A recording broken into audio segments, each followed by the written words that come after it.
Welcome to the Let's Eat Grandma Career Warrior Podcast.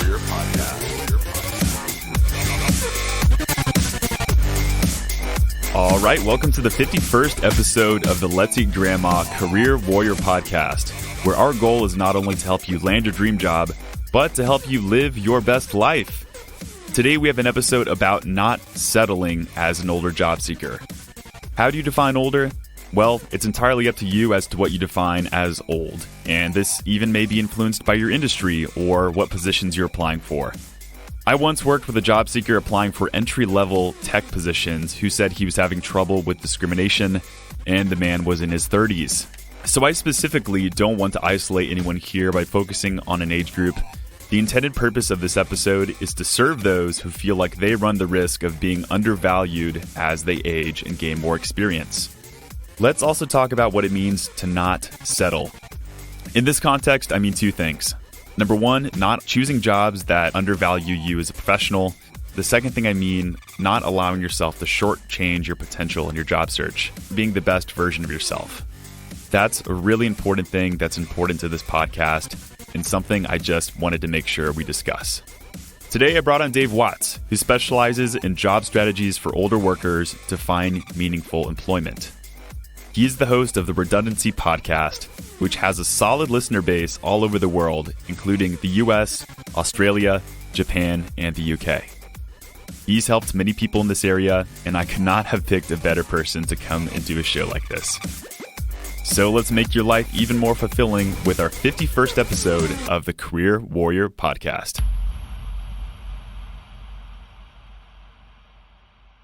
All right, Dave, it's great to have you on the show. How are you doing? Well, thank you very much for the invitation. I'm doing very well indeed. Thank you very much. Fantastic. And we'll ask listeners who thinks they have the better podcasting voice at the end of this, but I think you may have me up by one. Well, that's very kind of you to say. Thank you. Perfect. So I want to launch into it. Why do you think it's so hard for people to get a job as they age? I think it's a case of both you and them. And let's take them first.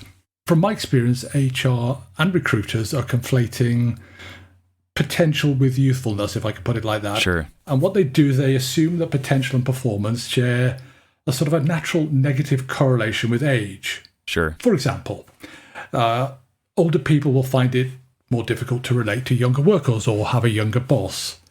They may have an ability to relate to others from different ethnic backgrounds. They might be less energetic or have more time off for sickness, for example. They may be slower, reluctant to learn, or less flexible to change. They're out of touch with industry trends, or they have a poor grasp of current technology.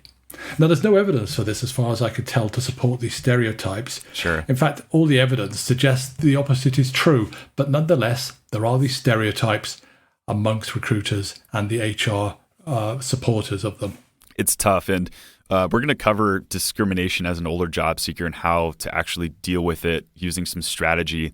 But I have to kind of ask on the job seekers end, what do you think that the biggest mistake that older job seekers are making with their job search? If you take down the job searching as an individual basis, you might imagine that for an older worker, they may no longer have the power and authority they had when they're applying for a role. They're likely to be lower down in the hierarchy. There might be some bitterness or condescension on show without them even realizing it. You might even be showing some resentment that with all your skills and experience and the years you've had, here you are having to apply for this role, talking to a younger person. But I think the biggest mistake they make is they just don't have a plan. That's got to be it. Not having a plan has to be one of the worst things you can do in general as a job seeker. I think that's true, and I think that crosses all age boundaries.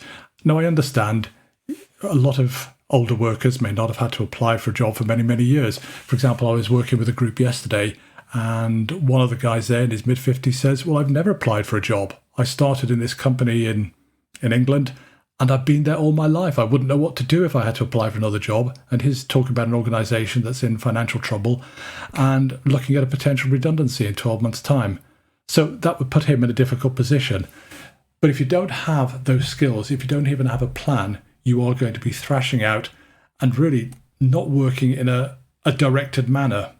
Exactly. So first of all, how long does it take to formulate a plan? Is this something that's going to be like a whole 2-week process, or how long should it really take? I did a podcast with an older job seeker who was out of work for 4 months, 5 months before he got another job. And he told me during the podcast he'd spent good 3 or 4 weeks working on the plan once he'd finished his current position. But because he knew the position was coming to an end, had worked on it for 4 or 5 weeks beforehand. So in total, he was looking at it over a 3 or 4 month period. And when he came out, he knew exactly what he was going to do, where he was going to apply for, and how he was going to do it. So I take that as a sort of a good example. Yeah. By the time you build up your experience, develop your skills, work out where you're going to target, 3 to 4 months is probably a good period in which you're going to have to work. Thanks for bringing that up. And I want to transition into the heart of the podcast, which is some strategies that people can employ, it's like starting right now, on how to move and land their dream job. But let's talk about discrimination, since this seems to be a really tough thing that a lot of experienced job seekers get as they age. First of all, how big of a problem is it? And this is a tough one, but when do you really think discrimination starts? Well, that's a difficult one. Yeah. I think you can be discriminated against at any point. You're too young, you're too old, you're the wrong gender, you've got too much experience, you've got too little experience. That can start off from a graduate leaving university right up to your 60s or even 70s. So I think that's a difficult one to answer. And I would have said about 18 months ago, when you're in your 50s and 60s, but more recently, I've been speaking to people in their mid-40s who are saying, I'm being discriminated in my job. I know it is. They're asking me questions. I'm not getting the opportunities in my organization that I used to have. And in one particular example, a very good acquaintance of mine who's in his early 50s, who's worked for the same multinational, international company all his life. And he's done what many of us do. He's given many, many hours at the expense of his family, traveled, been away for weeks on end, suddenly found at 51 that they were suggesting that he really might like to leave because they didn't say the O word, the old word, but that's what was implied. And there brutal. He is. I've given 30 odd years to this company, and they're saying go and go now, and we'll do it a deal to make it easy. But if you want to do it the hard way, we can do that as well. That's so. It's really frustrating. One. Yeah, it's unreal. And what do you think some signs were that they were wanting to let him go is because of his age? Do people get paranoid too? That was my other question. They do. I think a lot of it is justified as well. Mm-hmm. How did he know? He found, as all employees do, that suddenly you're not the youngest in the room, that you're now the middle-aged one in the room, and then you find you're one of the oldest in the room. Sure. And as you go through life, that's going to happen. And he found that in an organization where he'd been one of the young Turks. Now he found that he was the eldest in the room by some margin, and that his line manager was upwards of 20 years younger than him. So there are signs there that perhaps your opportunities are beginning to come to an end. And he wasn't getting the interviews, and he wasn't getting the callbacks to internal jobs as well. And effectively, he found him being sidelined, I think. Okay. And I think you're beginning to recognize a number of signs at that point that things just aren't working. Okay. So it's almost something that I'm sure you could feel it if you're in the actual situation. It's like, whether it's on a conscious or subconscious level, you're feeling a little bit more outcasted. You know, I don't want to paint the picture that all companies out there are doing this. Maybe they are, but there definitely are some cultures out there that are not respectful of this age and not respectful of experience, because we live in a culture of youth, and that's what everyone seems to be prizing. It's tough, and you kind of battle with the questions like, are we trying to battle age discrimination itself, or are we trying to battle the companies that do age discriminate? So why would you even want to work for a company that has this type of culture, you know? It's exactly so. And when do you recognize that the culture that you've been part of and that you've grown up with is a culture that's turning on you? Mm-hmm. And age discrimination is a real problem. Now, most organizations are clever enough not to be overt about it, because the law says you can't say certain things, you can't do certain things. Mind you, the law says that cars can't travel faster than 30 miles an hour on the road outside my house, but they do. So we know they're ignored. And And we know there are many ways that organizations can find ways to sideline you without making it constructive dismissal, or just make it difficult for you, or make it obvious without actually breaking the law. Okay. What's something you recommend for job seekers who feel like, let's talk specifically about the job search, not like if you're in the company, but say you are in the job search, you're applying for jobs.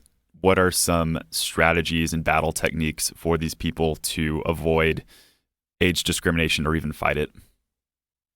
Well, I think the key part of the process is the resume, and I think it's the sort of the work you do, because that's the first opportunity that companies who have to filter you out through some sort of electronic or paper sift. You've got to be able to present a relevant resume now that's going to get you into an interview, because I think that's the purpose of a resume, is to get you to an interview, and the purpose of the interview is clearly to get you a job. And one of the mistakes I think older workers make is either they haven't had to apply for a long time, or their resume is now inappropriate for the digital age. And they have to find a way of dealing with that within their resume. And I think there are a number of things they can do there. You can lose dates. You can not put in your date of birth. I mean, you know this. I don't mean to tell you how to suck eggs. I want to hear though. Like this is how I've been able to. This is how I've been able to help people get more successful. Is like I will ask what are the best practices, and I want to know. I want to know from you. You've got to get to the interview. If you don't get to the interview, you're not even going to get a chance. So you've got to understand there are new rules. It's not a mom and pop job market anymore. No. It's not like how I started applying for jobs with a typewriter, typing it out and sending it off in the mail. Wow. And knowing that it was such hard work, you had to put so much into it, that you only applied for jobs that you really, really wanted. And that meant that most other people only applied for jobs that really, really wanted. And I suspect that a lot of organizations had relatively few applications which they could actually read through. Now it's one click and off goes the resume. And they're being filtered out. And I think it's understanding that element of it. You've got to think about the language you're using in that resume. It's no good going on about you're a guru in Lotus 123, and did I tell you about how good I am with my Palm Pilot and my BlackBerry and all that sort of stuff, because language has changed. Referring to Microsoft Office for Windows and I'm skilled at using Microsoft 3.2 is just not going to cut the mustard anymore. So there's a language element of it. There's the date element of it, when you graduated, what you graduated in. It's focusing on your key skills and experience and demonstrating what you did and the value they bring to an organization, and failing to make the point about your relevance to an organization. If you employ me, I can bring this value to you. And I think all of those things have got to be knitted and raveled together correctly and properly into an effective resume. And I think a lot of people just don't have those skills. Do you believe in the principle of dumbing down your resume? You know, whether that's from an accomplishment standpoint or just from the standpoint of trying to be a little bit more simple when it comes to showcasing your accomplishments and what you did in your career, Dave? I think I go towards the latter. I think you've always got to be honest in your resume, because you can get caught out easily, particularly if your LinkedIn profile is not as explicit as your resume. And I know, because I have these qualifications myself, I know there is a temptation to sort of say, look at everything I've got, but it frightens potential employers. And I think the purpose of the resume, again, is to get you to an interview. And after that, it's a whole different game. It's down to you and it's down to them. But that means I would be tempted to adapt and evolve my resume for each individual job. And particularly if you're an older worker and you're saying, right, I am going to take a bit of a backstop now. I'm not going to look for those CEO positions anymore. I exaggerate to make a point, of course. I'm not going to look for those sort of jobs. I've done my management jobs. I've done all those hours. I want to do something where I can use my business skills. Sure. I think you have to always show relevance for the particular job that you're going for.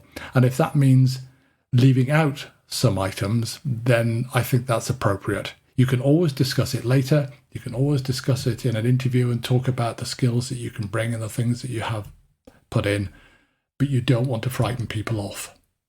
I love that, Dave. And it's really tough, I would say. And even people who don't have as much experience, it's it's tough to kill off some of the things, especially if there were passion projects that you've done, 15 years ago. And I once had a client who he worked on the set of an amazing film, and I don't know if I can tell what it is, so I'll keep it private. But it was one of those things that we were struggling. We didn't know if we were going to put it on the resume, but it goes back to relevance, and it was relevant for the position he was applying for. So we did decide to keep it, but I'll tell you, just because it's a cool movie that has a lot of recognition doesn't mean that it's something that should be on the resume, because you have to look about where you're applying. I think that's true. I was talking to someone yesterday after the work that I've been doing, and he'd just completed a PhD. It was something that he'd wanted to do all his life, and he's in his mid-60s and thought, I'm giving up my job. It was a senior manager job, but that's what I'm going to do. And we were talking about the challenges of finding a work in your 50s and 60s, and I asked him about the relevance, and he said, I won't put it in if it's not relevant, because who's going to be interested? I can't recall what his PhD is in now, but something academic and very scholarly. But he said it wouldn't be relevant for the job, and all it would do is put people off. So Sure. No, it was for my benefit. It was to see whether I could do it, but whether it's relevant for a job, I doubt it. Sure. I know we both had a common podcast guest, Robert Moment. That's one thing he said, and it's coming back. It's the fact that we need to be looking at the perspective of the hiring decision maker, not just thinking about me, thinking about ourselves. But that's probably one of my favorite principles in this whole career job seeking world. So thanks for bringing that up. I want to ask, I saw this episode you had on your podcast. It involved I think it was a senior manager who was just laid off. And I think you said he was having trouble with settling and not knowing whether or not a position was right for him. But I don't know if you can impart some knowledge when it comes to that. But how are you finding folks like this can best get the job that they really want? You've got to ask yourself some hard questions about what you want. And that particular individual had asked himself some hard questions. He was asking questions about, do I still want to do those sort of commutes? Do I still want to put in those sort of hours that I used to do? What else do I want to get out of a job? Do I want to get am I just after the money, or do I want to do something more fulfilling and satisfaction? And those are sort of things you then have to start asking, because as you go through life, your requirements from a job change. When you're young, you're looking to make money, you're looking to progress up through an organization. When you're older, you may not want that anymore. You might want different things out of your life. And so you've got to ask yourself some pretty tough things like, well, what is it you want to do and where do you want to work? How much discomfort are you prepared to put up with to secure a new job? Do you want to have a long commute? Would it be so bad if you couldn't find another role? I mean, really? If you did out of work, would you have an occupational pension? And all of those sort of questions, I think, you have to come back to what is it you're going to have and what is it you're prepared to put up with. And he did that, and he did that as part of his plan, which is why it was so important, because that enabled him to focus in and target those organizations that he thought could match his requirements. Because working in a job that you don't like, working in a job which is joyless, is a lonely place. Yeah. And so just by the very nature of having standards, having boundaries and these types of values, which I'm sure yield being targeted, so this was able to help him. This was like the one key factor that helped him get that job. Yes, because he did say he could have taken a much higher paying job, but it would have meant relocating to another part of the UK. There would have been considerable cost. His family was largely based down in the south of the UK. It would have meant a lot more hours, and so on and so on. And he didn't want that. He didn't want that hassle. He didn't want that aggravation anymore. Wow, I love that, Dave. You're the reason why this podcast does its thing. We're all about not settling. We're all about like getting what you deserve, not undervaluing yourself. So thank you for that answer. Yeah, it's a pleasure. I've got to ask, before we move into your closing thoughts here and how we can find out more about you, but let's talk about this I've done all I can do to get a good job mindset. And this is one thing you also called out. I think it was either in your blog or your podcast, but I've heard that time and time again by frustrated job seekers who are just really struggling in their job search. They've been rejected over and over again. They feel like it's a really tough time for them. But this I've done all I can do to get a good job mindset, how can people get over this, but just flip the mentality upside down so they can actually get that job they want? I've no doubt you've come across action learning sets in the past.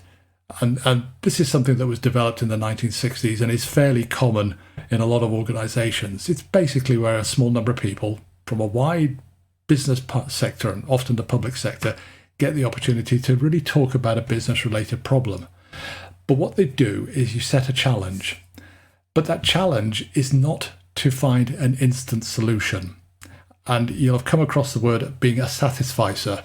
And basically, that means taking the first solution that meets your needs that you come across rather than an optimal solution. So an action learning set forces you to ask lots of questions and keep on asking. It's almost like a root cause analysis. Why? What am I doing? And an action learning set working with independent individuals is not about finding solutions necessarily. It's getting them to ask all these questions of you. And I think if you can find a like number of friends or colleagues or people around you that will ask you those tough questions, then I think you can look inside yourself and help you develop a strategy. And if I take an example that, for me, I've asked that similar question in the past.